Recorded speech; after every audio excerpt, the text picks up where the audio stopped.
Good morning, everyone. This is Rajiv Menon, and I'll be taking you through this webinar today. It's wonderful to have all of you here on a bright Wednesday morning. I will have a co-panelist with me soon, and I will introduce him. But before we get there, just wanted to kind of set the context of why we are doing this webinar, or rather the unwebinar as we are calling it. The world is changing quite a bit today, and one of the key changes that's happening is that technology is now made it easy for people to make this transition from the pre-COVID world to the post-COVID world. And webinars are obviously one of the most common ways of disseminating knowledge, and it's been going on for a long time. There are all virtually a webinar an hour kind of a situation at this point of time. The reason why we call it unwebinar is because I think it's important, and in most webinars this sometimes gets missed out. The webinar gets over and then there's hardly any time for quick Q&A. So we wanted to reverse that and get the audience in much before the webinar even started, and which is why if you looked at our registration page, you would have seen that people are asked to register as well as put in their questions, which we would then use in our webinar today, and that has decided the flow of the webinar as well. And that's the unwebinar experience that we're trying to bring to the audience today. And it's a very critical topic that we are taking up, which is virtual campus recruitment. Campus recruitment for the longest part, and I've been part of this industry as a provider of services to the recruitment industry. My background is of an assessment industry, and I've been providing and seeing the recruitment industry moving, which has moved significantly from where it was many years ago, where paper-based exams used to be the norm of the day. Over a period of time, that became OMR based with a wax bubble sheet to kind of tally the scores, to an actual OMR based situation where you take small OMR machine, OMR and OCR machine, and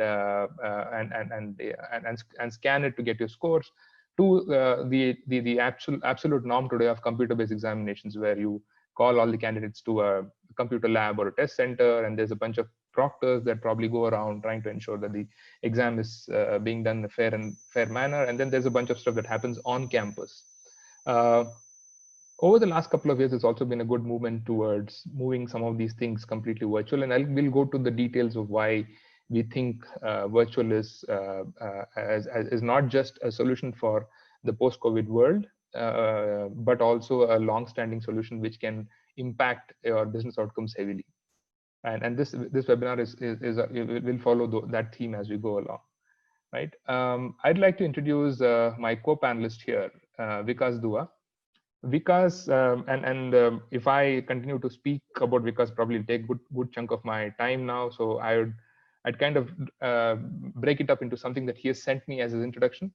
Vikas has been a very widely known and as an industry veteran as far as recruitment is concerned, on talent acquisition is concerned.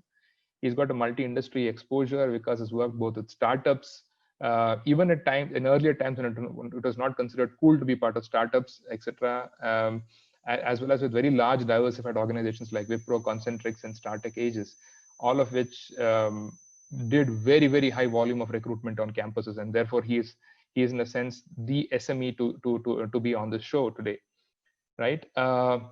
He has done very large scale hiring in the APAC region, and again APAC is critical because this is a region where campus hiring is by volume is much larger than any other region. Currently, Vikas is playing the role of a chief HR mentor at Attain, a disruptive HR tech firm working on enhancing and democratizing knowledge sharing in the academic space. Personally interested in the interlocking of HR and technology, he's an accomplished speaker, having delivered TEDx talks and keynotes at diverse forums, including colleges and HR events. He is a vlogger and even a poet on HR practices, and regularly shares his learning under a self-designed HR in My Heart umbrella, brand umbrella. So that's Vikas, and we'll hear more of Vikas as we go along. And I've given you my introduction. I've been in the HR servicing industry for about 15 years now. Currently work with Talview as its chief business officer. Talview is a pioneer and one of the leaders in the HR and the recruitment technology space in India and worldwide. Let's cut to the chase straight away now. Campus recruitment. Campus recruitment is a Herculean effort, and we all know that, right? around 800 plus organizations hire 200,000 plus graduates, and this number has improved, has increased significantly. 15 years ago, when I started my career in this entire space, we were looking at about 65,000 people being assessed every year from campuses. That number is 200,000 now, so it's gone up 4 times. Number of colleges that people go to is also increased heavily. Uh, while all of that is happening, and if you look at multiple hiring processes, campus is probably the most, in a sense, structured, but also kind of something that hasn't changed over a period of time, right? Typically what happens in a campus is you send out a feeler to the college, ask people to register, then go there and do a pre-placement talk, and then screen a few the people who apply for the job using their CVs, get them into an assessment, do a bunch of interviews, and then finally make the offer. And in the top campuses, all of this is crunched into a few hours, so that makes the process even more strenuous for recruiters. And I completely empathize, and I've had multiple conversations with recruiters who've said that this is exhilarating and exciting, but also extremely energy sapping, right? And so, but it's a critical component of India's tech sector growth, because every year you're talking of 200,000 plus graduates coming into the stream, and then they're taking on very large responsibilities and then growing up as well. Some of the big names that you hear in the tech space today, even some of the CEOs have all been hired from campus. They've stuck on with those companies for a fairly long period of time. So campus hiring is to me the backbone of the hiring in as far as tech and the services sector in India is concerned. 98.9% of employers hire from campus, which basically means that they do use multiple other sources, but they would definitely have campus as one of their sources. Despite all this, there's as with most things in this world, there's a Pareto's rule here, 80-20. Majority of hiring happens from the top 500 campuses, which adds to the pressure because you are all competing for the same set of the pie. Not necessarily because there doesn't exist talent outside 500, but because of multiple reasons, and we'll go into some of the reasons going forward. All of them valid, but all of them that can be easily removed in the tech-enabled world. Just a quick effort estimate, just to get you a sense of what goes into a campus. If you look at a typical campus, you're talking of about 400 students, let's say approximately 400 students who come and attend your pre-placement talk. About 300 are shortlisted to take up the assessment. Some of the gap between 400 and 300 could be because their CVs do not match, or they didn't meet our academic criteria. The others because they genuinely were not interested in taking up the process after listening to the pre-placement talk, and we'll put some rules in on how we can improve that ratio as well. These 300 take up typically a screening assessment, which is primarily focused on rejection.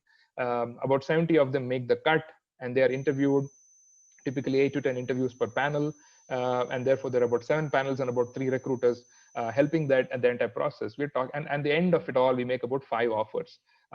In certain cases, you might then, depending on the processes that you have set in place, sometimes the conversions are better, sometimes the conversions are bad, and there are enough cases where recruiters come back and say, we went to a campus, spent the whole day, and just made one single offer. So all of these things actually happen. So if you were to kind of extrapolate that and onto the number of total number of days, we are talking of 20 man days. That is 10 people spending 2 days. And why 2 days? Because every campus, there is a travel involved. You land up there. There are some campuses that are in your own host city, but in most places you have to travel. You reach there, you spend the day. Typically, the pre-placement talk happens either the previous evening or the next day morning, and then you spend the whole day there trying to get to those elusive bunch of great hires that you're trying to do. So if you are spending 20 man days to make 5 offers, and if as a company you're making 10,000 offers, you're spending 40,000 man days every single year. And if that number, and that number is and you could be doing 5,000 offers, you could be doing 15,000 offers or 20,000 offers. That could be some variations in the ratios, but the size of the effort, I think, is not lost upon anyone here. And clearly, this basically means that huge effort is going into the entire campus assessment piece year on year on year. Traditional campus assessments typically suboptimal. The reason why I call it suboptimal is in the present context, not because it was designed to be that way. It was designed to be great when it was designed many years ago. Let's take it step by step, and then we can get into some more details and questions that people have asked. Screening is on academic performance. Academic performance correlation to job performance is often questionable. There are tons of studies that have literally proved that academic performance has very little correlation to on-the-job performance, but we still continue to screen on academic performance. So what this basically means is that you might be missing out on talent that otherwise could have made the cut, but based on academics, you have screened them out. And that's important because you needed to have some tool to screen the candidates out. Assessments primarily a rejection tool, not a selection tool, which is again an issue. And most of the assessments typically have been traditional in the field of cognitive and skills. You do a cognitive or an aptitude assessment, and then off late in the last like 6 to 7 years, technology-based skill evaluation or communication skill evaluation actually has been the norm of the day. In case of B schools, you might do a case study or a group discussion or a presentation that would come in. But most of it is focused on rejection, not so much on selection. Behavioral fitment is rarely measured. It's also ironical because it's tough to change. Behavioral fitment is tough to change. This behavior is core to a person, and you can change the skills, you can train on skills, you can mold a little bit on the cognitive side, but very tough on the behavioral side, yet it is never measured. And that sometimes is a critical component of how well a person performs in a job environment. Audit and compliance, most processes today on campus is a system of records rather than a system of evidences. The reason why I say that is you're talking about who went to campus, which are the panelists that went there, total number of candidates that got interviewed, X number of candidates got accepted, and these are the 5-10 people that got accepted. There isn't much more that you are recording about what really happened. How did that screening happen? How did that assessment happen? Did the assessment happen in a fair way? Is there something that you can go back and check? What this has often led to, and these are questions that you also asked, is about you had situations where you hire someone, then the person that candidate comes and joins on campus, and then you find out, and then there are questions being asked saying that what did you do, how did this happen, why, what really did you use to screen the candidate, because we don't seem to have the same kind of performance that was predicted or standard benchmarks. Logistics, we just saw in the previous slide the amount of time it takes for the entire campus. It's a huge effort. Candidate diversity gets limited because going to every campus is such a logistical nightmare. So you're limiting the amount of campuses that you go to. Then going to the same familiar campuses again and again. You are loath to experiment a little more, because of that you lose out on possible diversity, and diversity in multiple forms, including cognitive diversity, is considered to be critical for business success today. And candidate experience is difficult to provide because you're trying to cram everything into a 2 or 3 hour slot, because you have physically be there on campus. You can't be on campus for 3-4 days.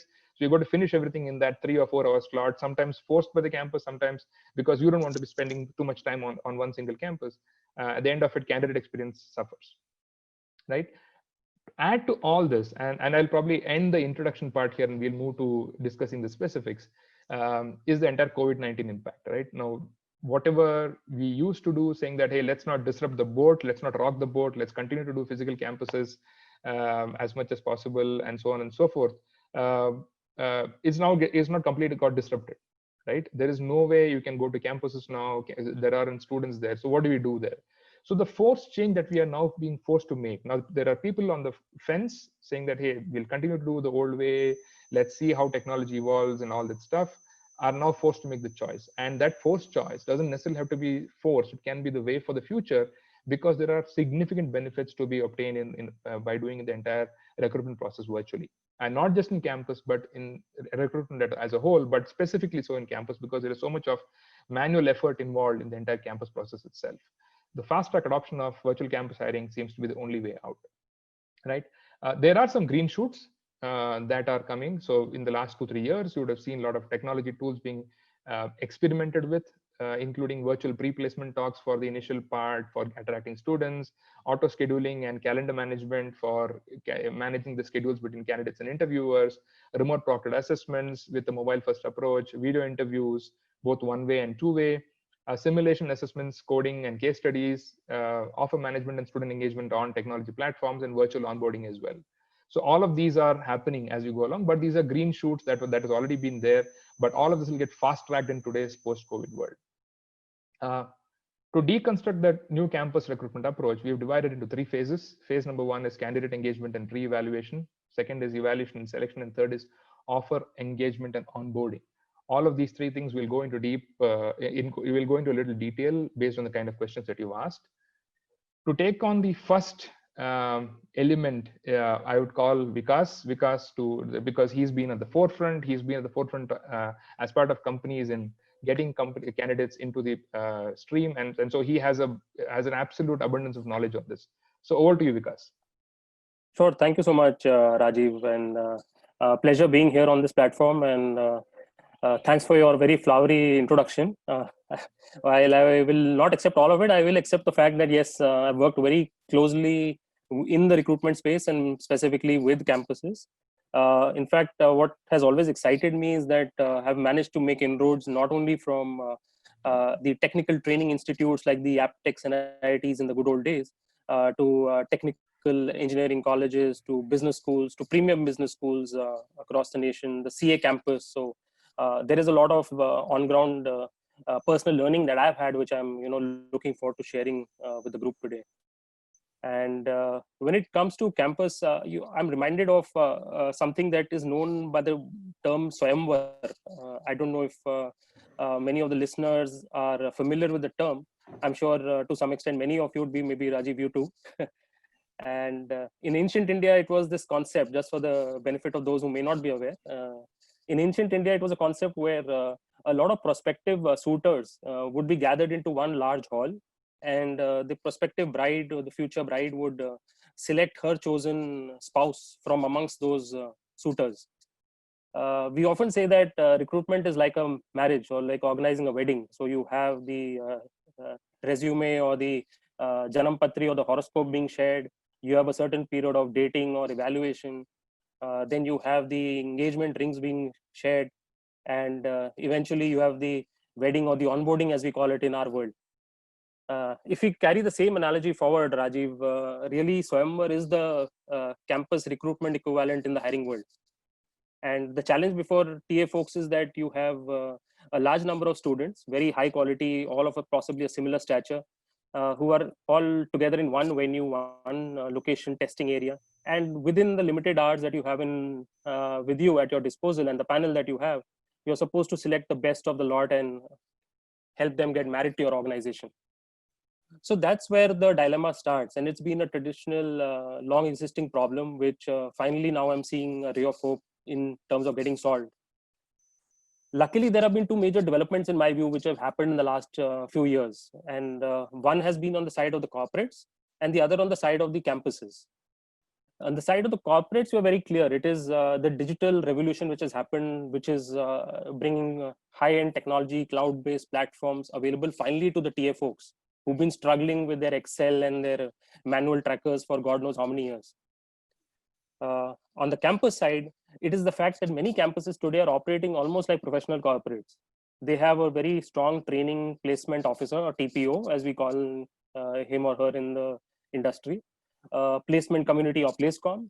And these are forced in a sense and pushed to operate as sales teams, as very strong corporate entities who have targets on their back in terms of getting students placed and year on year increase the average CTC that the batch is getting and so on. So these are two huge advantages which I feel TA folks have today, playing in their to their strengths, and they should really leverage on these.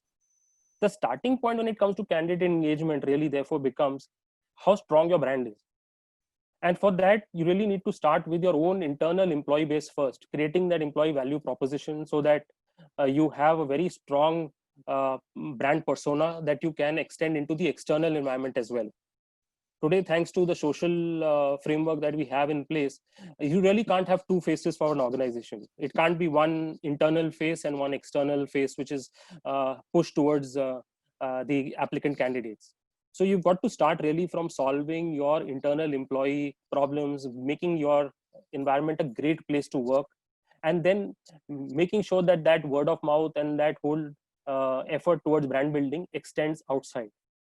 How you can do it? Many mechanisms, in my view, and a lot of progressive organizations are already following that, and I know you're supporting some of them. Mechanisms like hackathons, there is mentorship programs that many run. What it needs really is a very robust ongoing campus engagement program. See, in the good old days, it was okay to just hit a campus one day in the year and say, I'm here for placements, spend 24 hours at campus, close interviews 2 a.m. in the night, and go back saying, we've done our job. Today, it doesn't work that way. Today's youth, millennials, are very, very sharp. They know an aspirational brand when they see the kind of engagement that these brands do on social media or work with their colleges in some capacity.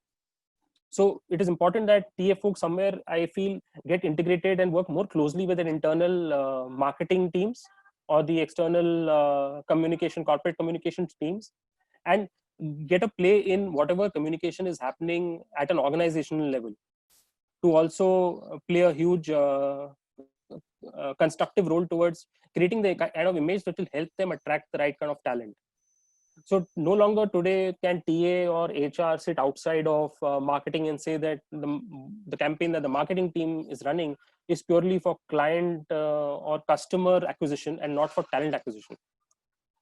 You can even extend this, and some of the questions which I remember we received in this particular section were also very similarly positioned to us.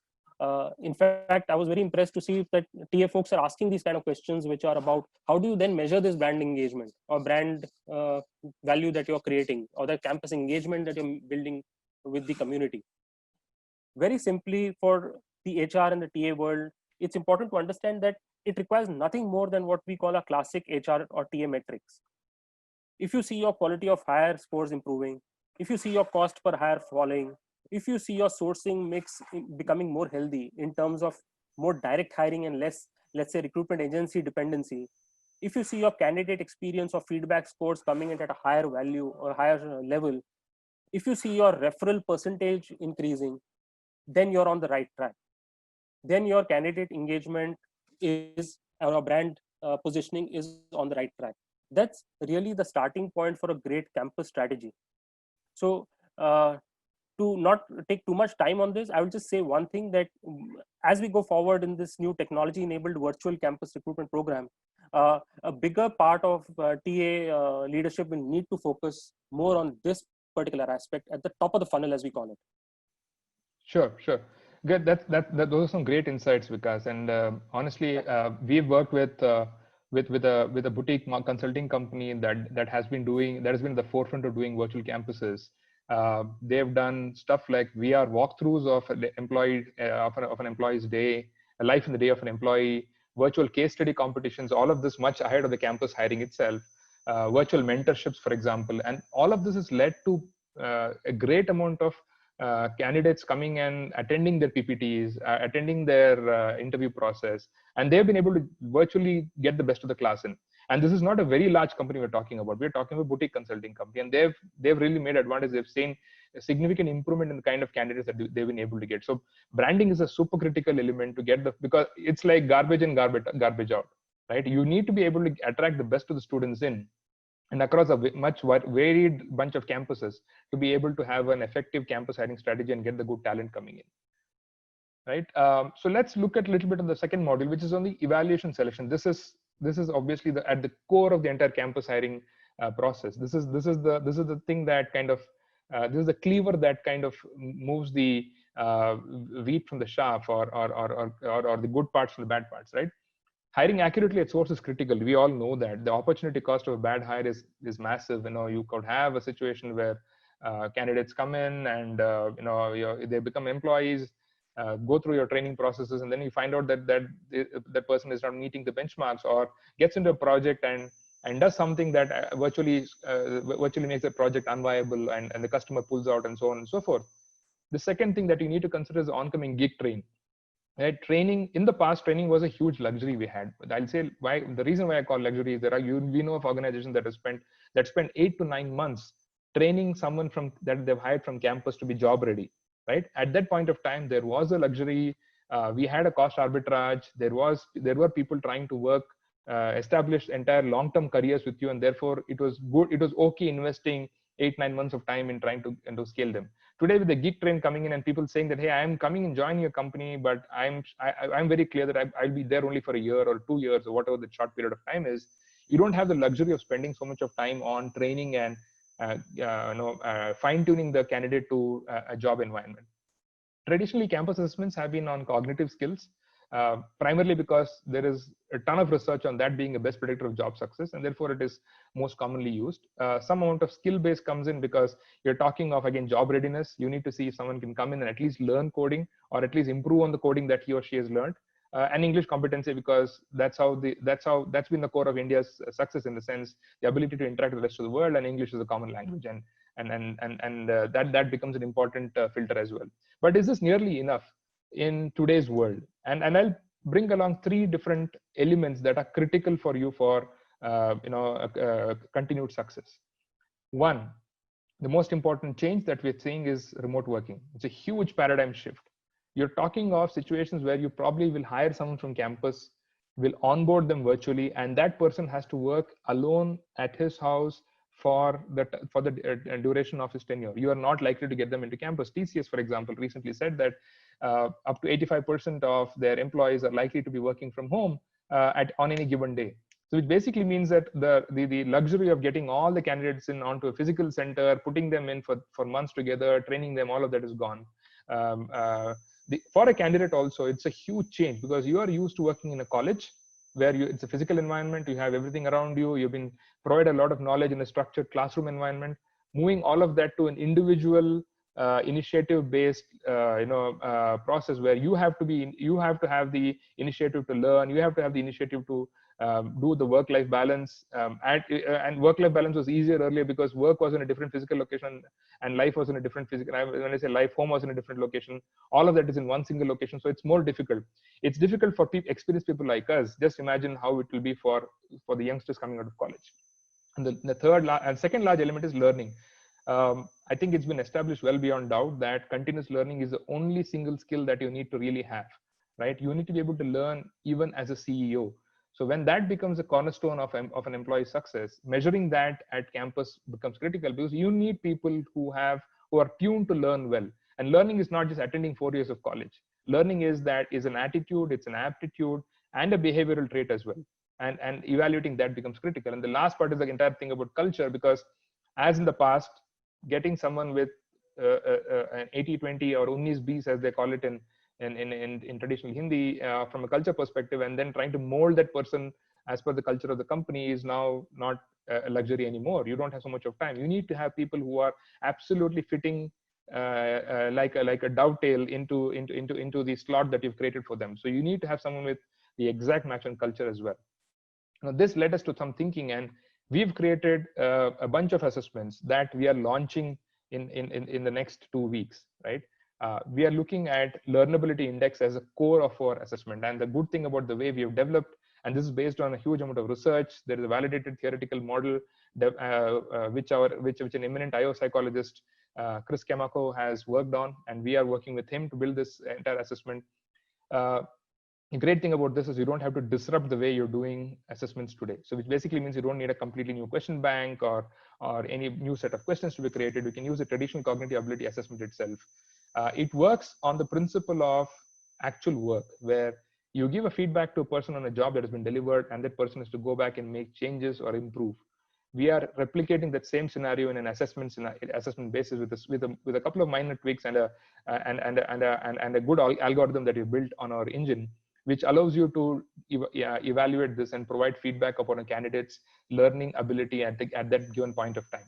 And the beauty about this entire framework is that while we are launching it in the cognitive assessment space, because that's the most commonly used assessment in campus, this framework can be used for virtually anything from technology to any other assessment that you would want. The second is we are launching an assessment called the Remote Readiness Scale, which focuses on elements like flexibility, goal focus, work ethic, and open-mindedness.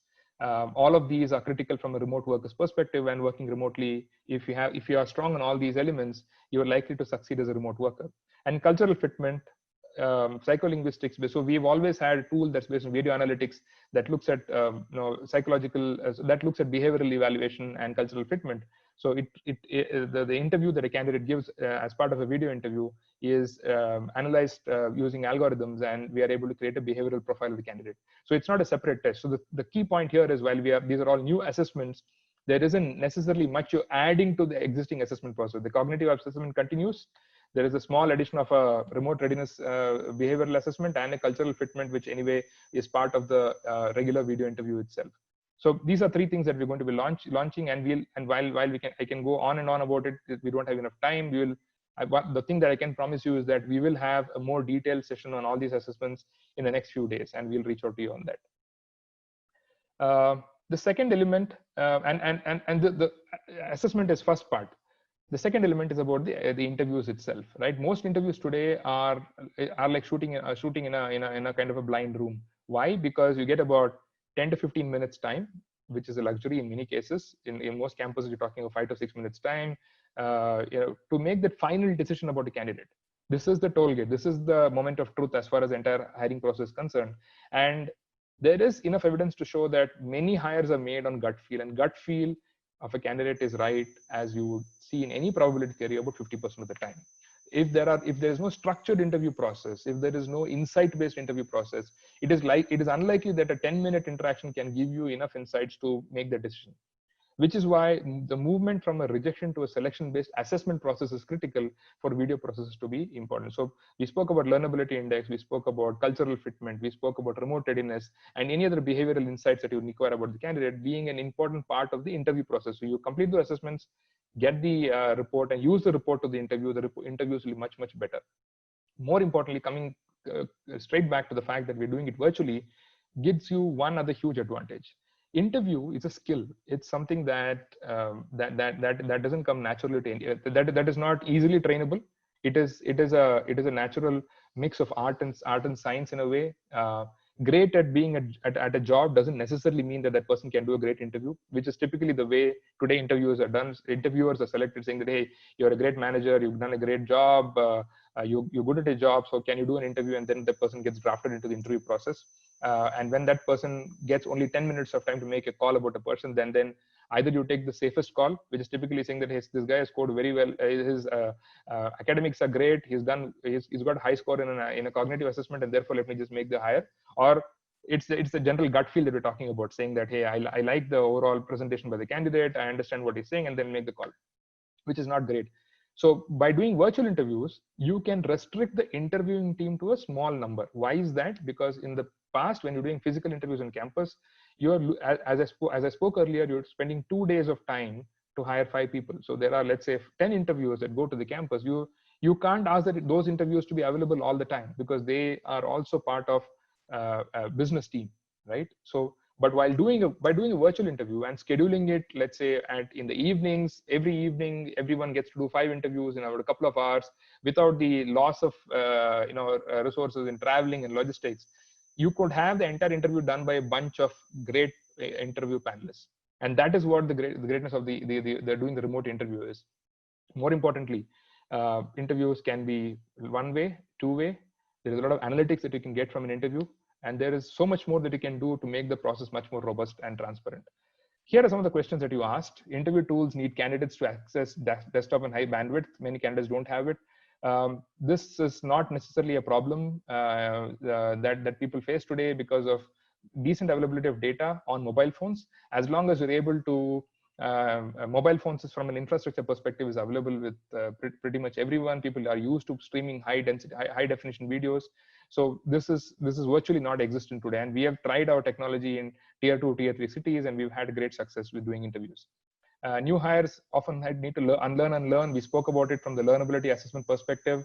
How emotional quotient and seriousness towards job can be measured from behavioral assessments, and by using behavioral insights. This can easily be measured. The video analytics based process that I spoke about. Cultural fitment can be easily measured that the same way. Can a virtual campus recruitment process account for organizations like us who prefer a customized technical test?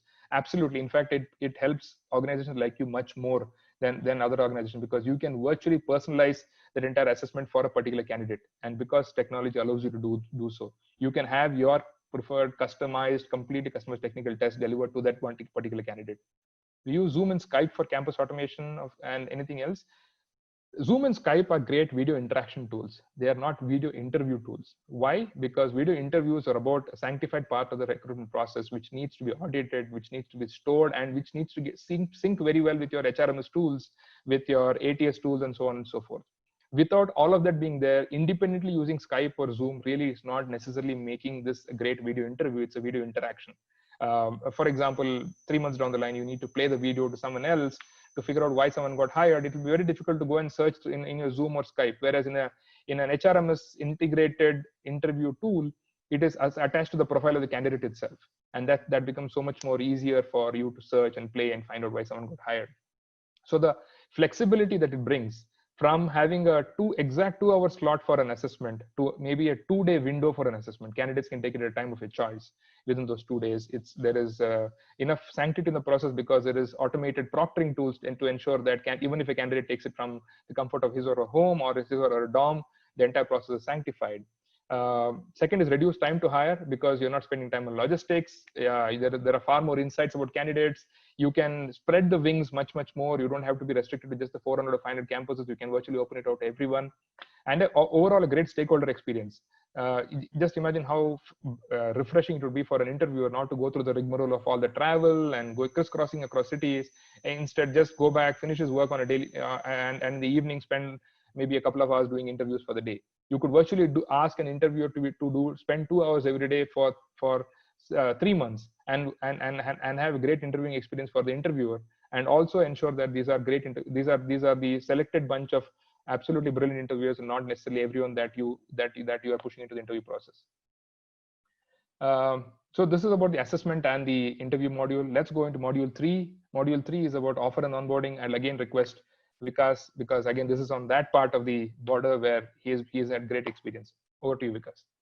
Sure, Rajiv. In fact, before I speak about onboarding, if you permit, I'll just spend a few minutes on the assessments and interview piece as well, because as a TA professional, honestly, I don't want to hold back any punches, and I want to put it out there. I think it's important for us to recognize it as a community. I think the most inefficiently run component of the recruitment process has been this.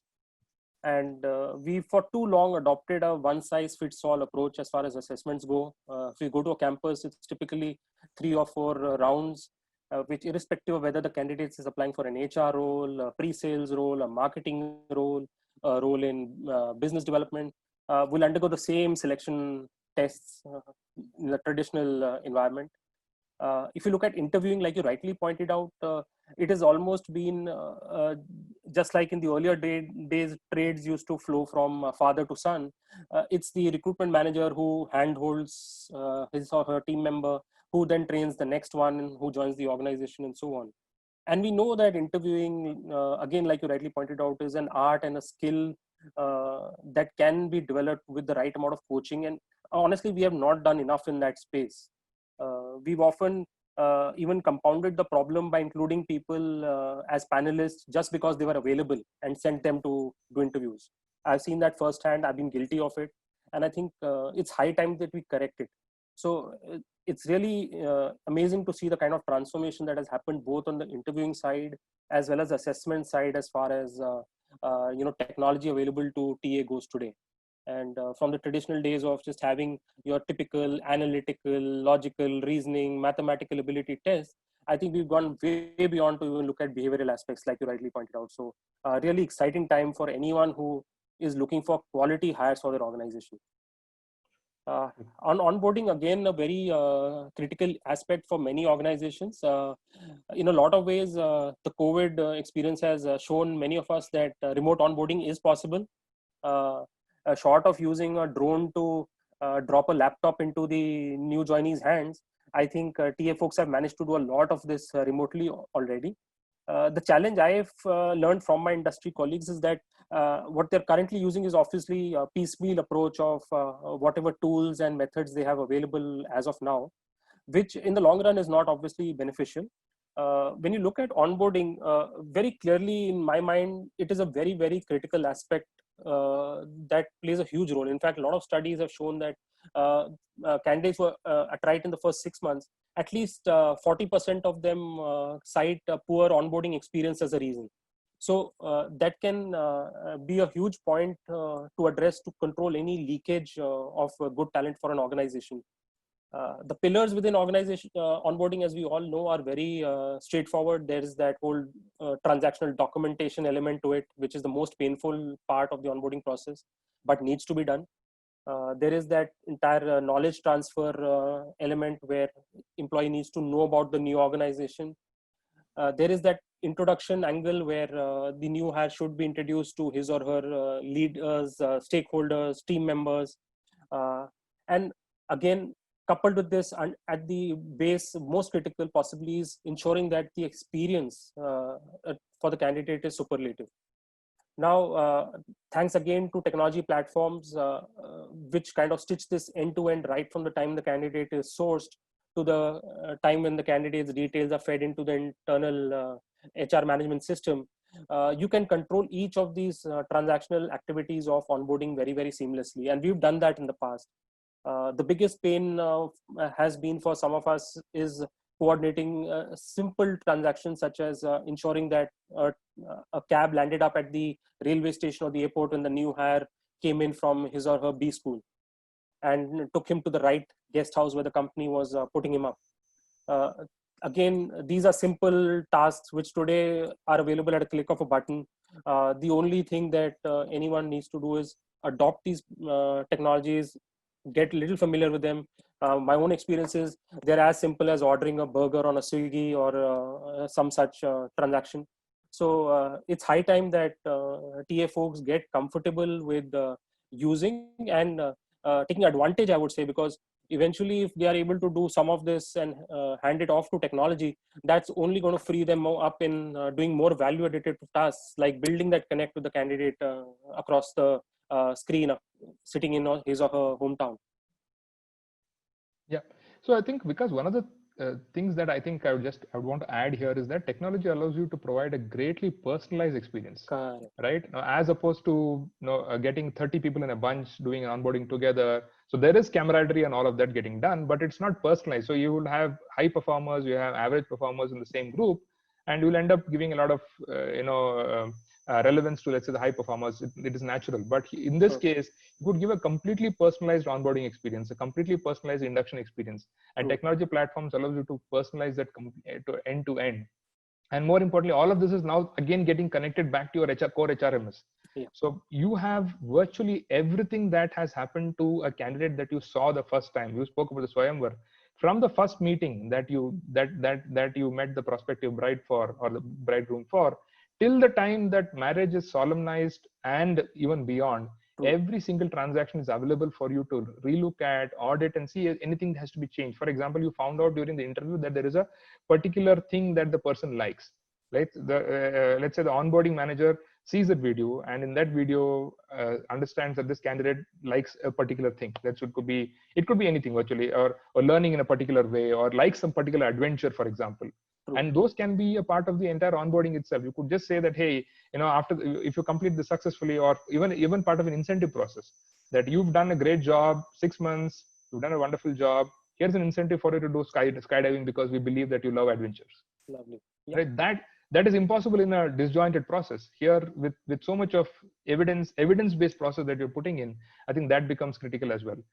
There are success stories. People have used gamifications quite a bit, and Tidy, for example, is one such platform that we are also engaged in, which we use for our internal use as well as for our customers. We provide it as an experience for customers, where it's a very light onboarding platform, mobile first, allows you to have a great personal interaction with every candidate during the entire the process, where you have to keep them warm from the time that you've hired them to the time that the person comes on board.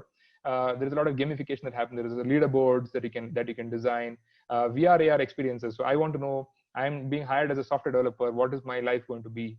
A day in the life of a software developer can completely be done in a VR, AR kind of a mode. Experience the internals of the office and so on and so forth, or a growth story, or interact with, let's say, a mentor. You could identify mentors, and you could have one-on-one chat with the mentor to be absolutely job ready before you come in. Simulated training, automated bots for queries. So as a person, as a candidate coming in to join a company for the first time, I have zillions of queries. Not everything gets answered during the pre-placement talk and the interview process. So I have query that keeps coming in. I wouldn't want to be getting into writing an email, waiting for 2 days for the queries. I just want to be able to pick up the phone, use your company's app, and put in my query and get a response through a chatbot, and any further clarifications on a video with, let's say, a senior resource or a mentor. And a lot of this, the interactions can also be used for doing sentiment analysis, which ultimately helps to predict whether there is a possibility of something dropping off. And that's no-shows are a huge problem today, right? This can help you prevent no-shows. If you see engagement levels are dropping, do an intervention with that particular candidate, ensure the engagement levels goes up. This ensures that your efforts are not wasted. No-shows are a huge waste of effort. Up to 15 to 20% of people that you are hiring are, and you spend all the amount of effort that we spoke about in the first slide, are dropping off before joining. So why would you want to waste that kind of a effort? And that is where I think the technology-based virtual onboarding actually helps. We come to the last module, and I added this late at a later point in time, not because of anything. I think because I think this is an oft missed area, which is about compliance and audit.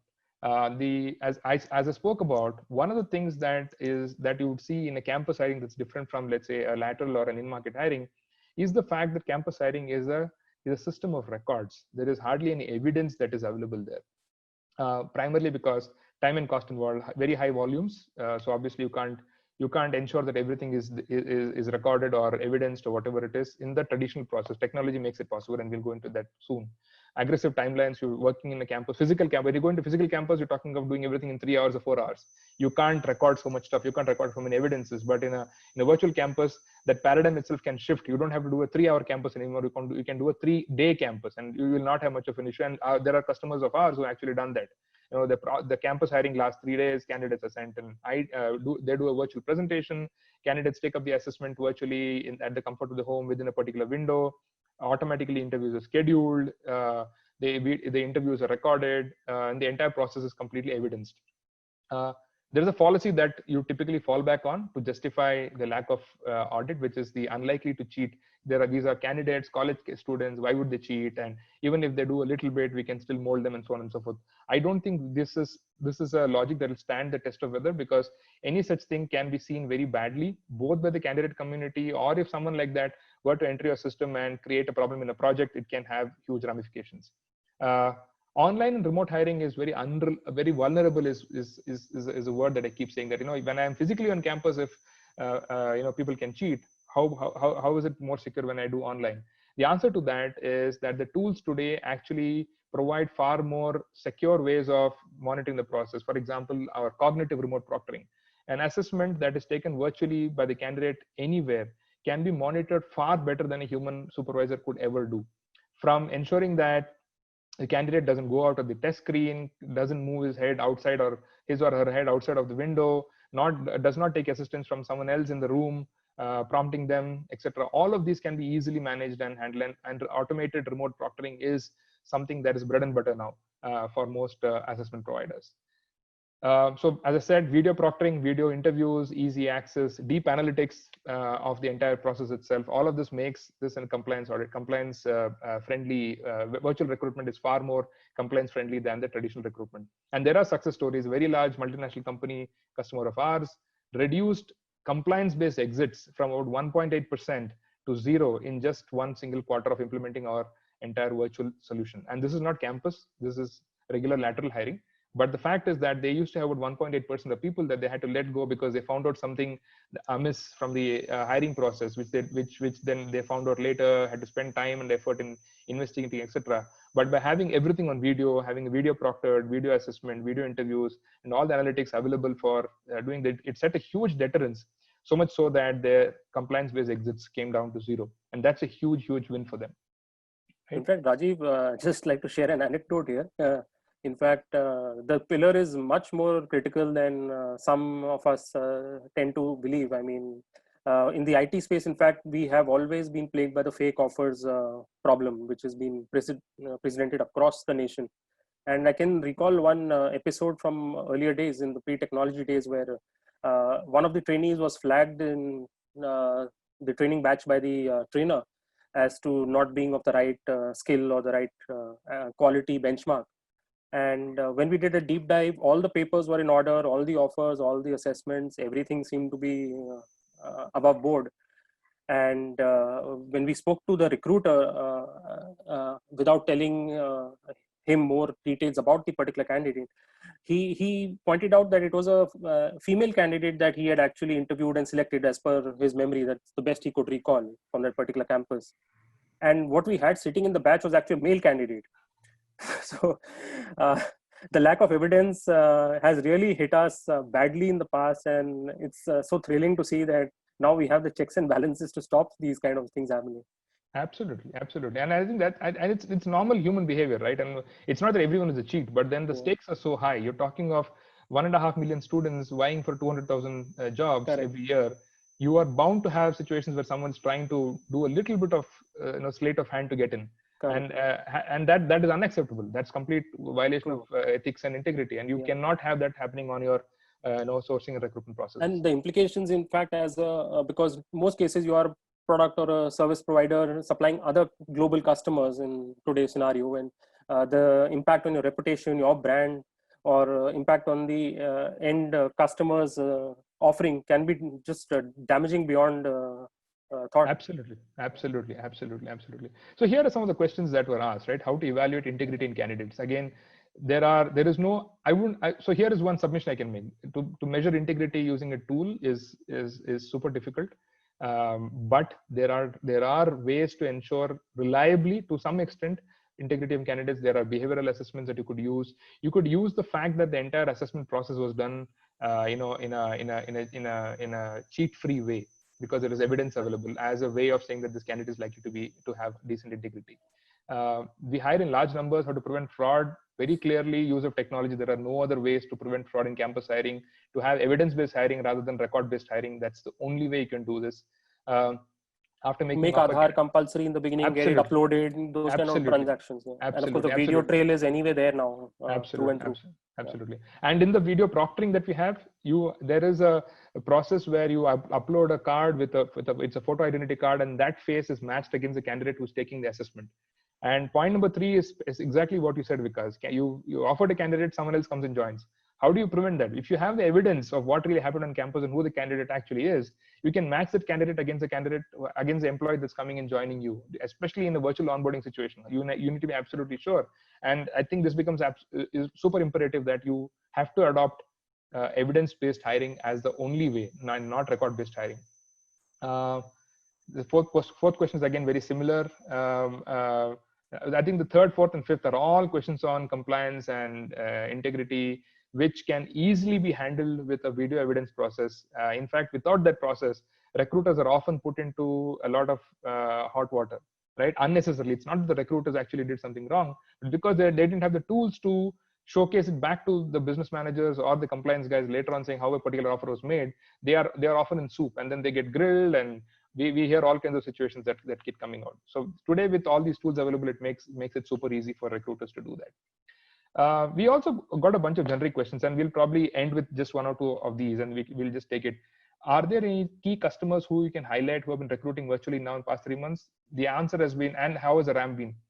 The answer has been absolutely yes. Very, very large corporations that we work with have all moved to a completely virtual hiring mode, including interviews, including virtual interviews that are being done. In fact, it's helped them save time, improved customer experience, candidate experience is absolutely fabulous. More importantly, for example, when you do a job post, and all of it's being done virtually, the virality of job posts is so high that the source now becomes, you're not reliant on, let's say, hiring agencies or consultancies to do the hiring. The virality of the post itself gets in a lot number of candidates. In one particular case that happened about 4 or 5 months ago, a company went completely online. One of our customers, very large e-com company, went online, and they found that the number of people that were applying for jobs drastically jumped within just 2 weeks of launching this. Point number 1. Point number 2, they also found that the conversion rate of the interview improved significantly when they put in a good proctor-based, a good video-based assessment process, right? The conversion rates increased significantly, and they found that, and the reason for that is, in many cases, when you've been called for an interview, if you are, and this is especially the mid-managerial level, it's not necessarily the fresher level, there are at any point of time in the market people who are searching for jobs. There are a lot of people who are fence sitters, and there are people who are absolutely passive guys. It is super easy to get the passive and the fence sitters onto a recruitment process if all of this being done online at the comfort of the home. versus asking that person to travel, let's say 2 hours from, for example, in a city like Bangalore, the person stays in south of Bangalore and you have an office in north of Bangalore. Just the thought of traveling will put the candidate off. But by doing it virtually, they've been able to attract even the best candidates. And because better candidates are coming in, the throughputs have increased, the interview selects have increased. Best practices in campus recruitment post-COVID: engaging with candidates, sourcing candidates, branding candidates, completely done online is a great way of getting candidates into the funnel. Having the campus process completely online gives you the flexibility of doing it over a period of time rather than the rat race of just 3 hours. Video-based evidence allows you to not only provide a great candidate experience, but also allows you to meet your compliance demands, as well as use the video for further analysis by your training team, by hiring managers, and so on and so forth. So therefore, to me, the prescriptive best practice in campus recruitment post-COVID, whether the threat of COVID exists or not, is to do it completely virtually. There is so much of effort, man days of effort that can be saved, that can be put into productive use by, and we've touched most of these points as we went through the presentation. Is virtual hiring really better than in-person hiring? For 2 reasons: completely personalized experience. The virtual hiring can give a candidate a totally personalized experience from the first time that you connect with the candidate to the time that the offer is made, right? And that is point number 1 as the biggest thing. Second, because you're doing virtually, you can also provide a lot of branding that you can do, a lot of experiences around the hiring itself that you can do, as opposed to a physical hiring process. Third, you can use the best people to connect. And not anyone who is available, as Vikas said, right? The best people to engage, the best people to connect can be used because it's all being done virtually from the comfort of your office. How to effectively do virtual onboarding? I think Vikas touched upon it on the entire virtual onboarding process, the personalization, the tools available like Tidy, and so on and so forth. We as an organization have already moved on to virtual campus hiring space. How can Talvy enable this better? I'd want to obviously engage with you to understand what part have you moved it completely virtual? Are there any improvements possible? Are there any elements in the process? For example, scheduling interviews can be completely automated. I don't know if you've thought through on that.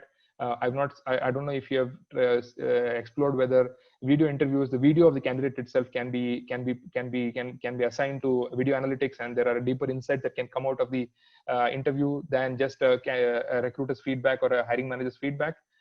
It depends on what you've already implemented. If you've already implemented the entire works, I think great, brilliant. I think you're already on the right bus. So nothing can stop you now from attracting the best candidates and making great hires. I'm a leading Tier 1 campus I obviously hidden the name of the company for, we don't know whether they would want it to be public. Would like to understand how do we enable virtual hiring by MBA campus. MBA campuses, typical cornerstones are case study presentations and panel interviews where there are 2 or 3 panelists interviewing a candidate. All of this can be delivered completely virtually. The case study can be beautifully done completely virtually. There are at least 3 of our clients who are using this already, even before before COVID struck us. And the entire thing about in a case study, giving artifacts, allowing people to work on it, all of this getting monitored. The person working on it, the candidate doing a presentation virtually, all of this can be done completely on the platform. That can really help you there, right? So I think in general, I would think that we are moving towards a far better world with virtual hiring.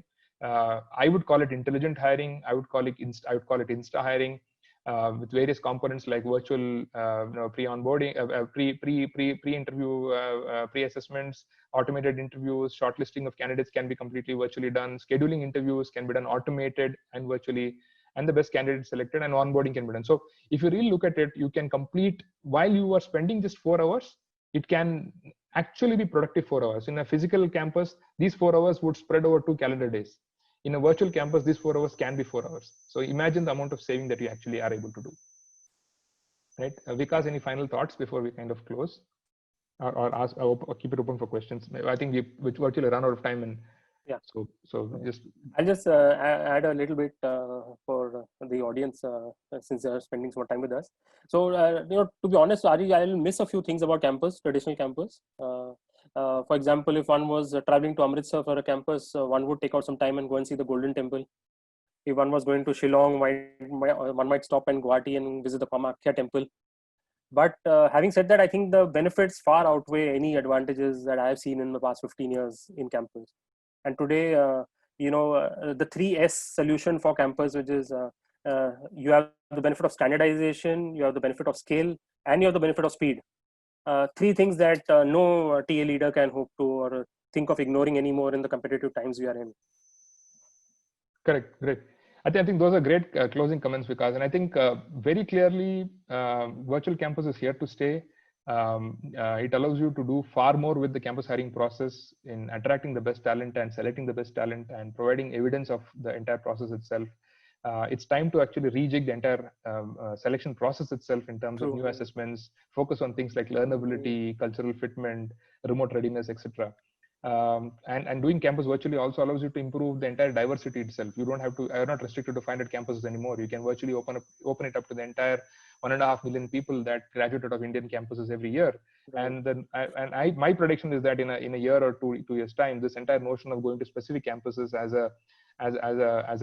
a way of ensuring good quality will completely go off and will completely democratize the hiring process.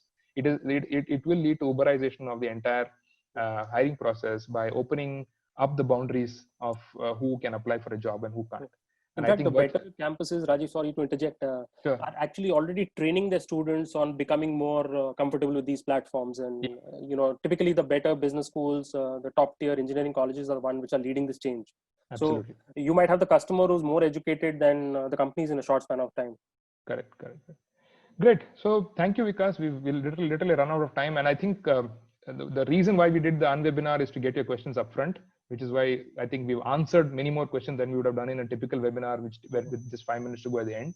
But if you still have more questions, please feel free to drop in a note to the organizer here, to the email ID that's been provided to you, and we'll be more than happy to either connect up with you one-on-one or provide you information as we go along. So thank you so much for being an absolutely fabulous audience, and thank you, Vikas, for your presence. It just meant a lot to all of us in terms of your getting insights from your experience, which is fairly rich, and hope to see more of adoption of the virtual campus recruitment as we go forward. Thank you. Thank you all. Thank you, Rajiv and team, for the opportunity. Yeah, thank you very much.